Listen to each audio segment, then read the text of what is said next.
एक बार की बात है, गांव में अकाल पड़ा। इसके देखकर गौतम बुद्ध को बड़ा दुख हुआ। उन्होंने लोगों से कहा कि बिना आहार और जल के लोग असहाय और बेहाल हैं। उनकी सहायता करना हर मानव का धर्म है। आप लोगों से जो कुछ बचा है वह दान करें। बच्चे कुछ बना सकते हैं और वह दान करें।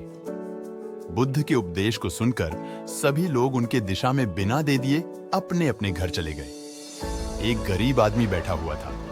उसने सोचा कि मेरे पास तो यही है, अगर मैं इसे उतार कर दे दूंगा तो मैं नंगा हो जाऊंगा। उसने फिर से सोचा कि मनुष्य बिना बुद्धि और बिना विचार किए कुछ भी कर सकता है, फिर मैं क्यों नहीं कर सकता। उसने अपने विचारों के साथ उतार कर बुद्ध को दे दिया। भगवान बुद्ध ने उसे आशीर्वाद दिया और वह दुखी होकर घर की ओर चल पड़ा। वह खुशी खुशी बोल रहा था, मैंने अपने आदमी को जीत लिया है। तभी सामने से राजा की सवारी आ रही थी। उस गरीब आदमी ने इस बात को सुनकर राजा को बताया और पूछा कि तुमने आदमी को कैसे जीता है। उस गरीब ने कहा कि भगवान बुद्ध दुखी के लिए दान मांग रहे थे।